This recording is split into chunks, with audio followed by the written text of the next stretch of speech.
ये वो जो मर्जी बात करें ना, बाजवा फैज की कहानी है तो वैलिड है, और लेकिन थोड़ी सी पुरानी हो गई है।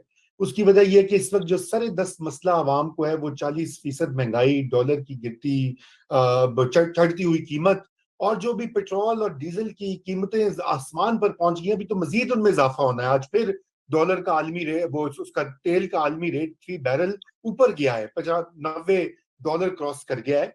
तो उससे बुखारी साहब आप बताएं कि आप कैसा समझते हैं कि मियां साहब को, मेरा जाती तो ये ख्याल है कि उनको बहुत बड़े चैलेंजेस का सामना है, ये कोई स्मूथ राइड नहीं होगी, लेकिन बहरहाल आपका व्यू। ये पहले मैं आपको लाहौर की थोड़ी सी दोबारा रिवीजन करते हैं सियासी तहरीक की। लाहौर पाकिस्तान पीपल्स पार्टी का गढ़ था और एक लंबा अरसा रहा। आईजीआई बनी और आईजीआई का केस ढका छुपा नहीं है। पीपल्स पार्टी से लाहौर छीन लिया गया और बिल्कुल वो मुस्लिम लीग नवाज की गोद में डाल दिया गया। और एक वक्त ये आया कि यहाँ से पीपल्स पार्टी की कोई भी सीट नहीं निकली। ऐसे भी इलेक्शन हुए कि लाहौर से सिर्फ एक दफे 90 में एतजाज साहब की एक सीट थी, उस बार 97 में कोई सीट नहीं थी, और आगे जूं जूं चलते गए। फिर 2002 के इलेक्शन में पीपल्स पार्टी ने कम बैक किया, लेकिन उसके बाद फिर लाहौर की सूरत हाल वही। और फिर जो जो जिसका किला था, मतलब पहले पीपल्स पार्टी का किला, फिर नवाज लीग का किला, तो उसके बाद हमने रिसेंट इलेक्शन में देखा, अगरचे कंट्रोवर्शियल इलेक्शन थे, लेकिन उसके बाद हमने बाई इलेक्शंस भी देखे। उसमें हमें वाजे तौर पे नजर आया कि वो जो स्ट्रॉन्ग होल्ड था पीएमएलएन का, वो वीक होना शुरू हो गया। अच्छा, उसके बावजूद पीएमएलएन बड़ा अच्छा, जो जिमनी इलेक्शन हुए उसमें बड़ा अच्छा फाइट दी उन्होंने। लेकिन अब मुझे सूरत हाल ज्यादा डिफिकल्ट लग रही है। उसकी दो रीजन है। रजा रूमी, अगर आप और मैं अच्छे तरीके से याद करें, तो हम तो हमेशा कोई भी ऐसी हुकूमत जो इस्टेब्लिशमेंट के जोर पे आई हो, या हमें शायबा भी हो कि इस्टेब्लिशमेंट इनके पीछे खड़ी है, हमने हमेशा उनकी अकाउंटेबिलिटी की है इस मामले के ऊपर। मियां नवाज शरीफ साहब ने जब बयानिया अपना एडॉप्ट किया था, तो उसमें बहुत सारे लोग जो लेफ्ट के थे और बहुत बड़े बड़े नाम मियां नवाज शरीफ को सपोर्ट करना शुरू हो गए। और अब जब दोबारा एक रोमांस एस्टेब्लिशमेंट के साथ स्टार्ट हुआ है, तो वो लोग नाला हो गए, वो जो एक्टिविस्ट थे वो नाला हो गए कि भाई ये क्या है। एक तरफ हमें हमसे सड़कों पे आपने क्या क्या कहलवाया हमारे जरिए, और सडनली आप फिर गोद में जाके बैठ जाते हैं।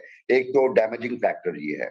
दूसरा डैमेजिंग फैक्टर, जिसका अभी आपने अहमद फारूक साहब के साहबजादे का जिक्र किया, बहुत सारे लोग जो हैं वो अभी भी जेलों में हैं। और एक हमदर्दी का एलिमेंट जो है वो नजर आता है, साइलेंट, अगरचे टैसिट सपोर्ट है बड़ी मैसिव किस्म की, लेकिन वो अपनी जगह पे मौजूद है। और चूंकि मैं यूनिवर्सिटी में पढ़ाता हूँ, यूथ से भी मिलता हूँ, फिर अवाम से भी समहाउ कनेक्टेड रहता हूँ, तो यकीन कीजिए कि हर दूसरा बंदा इमरान खान के बारे में सवाल कर रहा होता है, और उसकी उनकी शुजात जो उन्होंने इतनी अभी तक दिखाई है जेल में रह के, उसको दाद दे रहा होता है।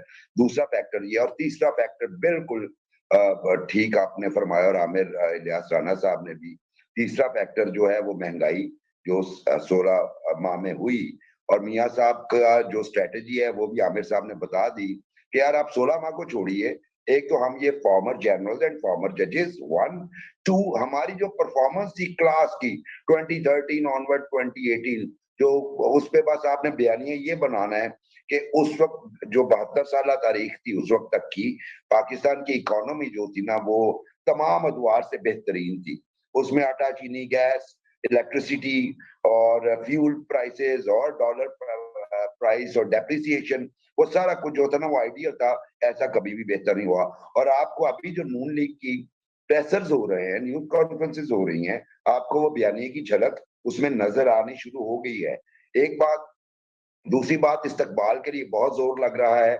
मरियम नवाज और हमजा कल उन्होंने इकट्ठे एक ज्वाइंटली चेयर की एक मीटिंग, जिसमें मुख्तलिफ विंग्स के लोगों को बुलाया गया, और दिन रात वो यही कोशिश कर रहे हैं कि एक फकीदुल मिसाल इस्तकबाल हो।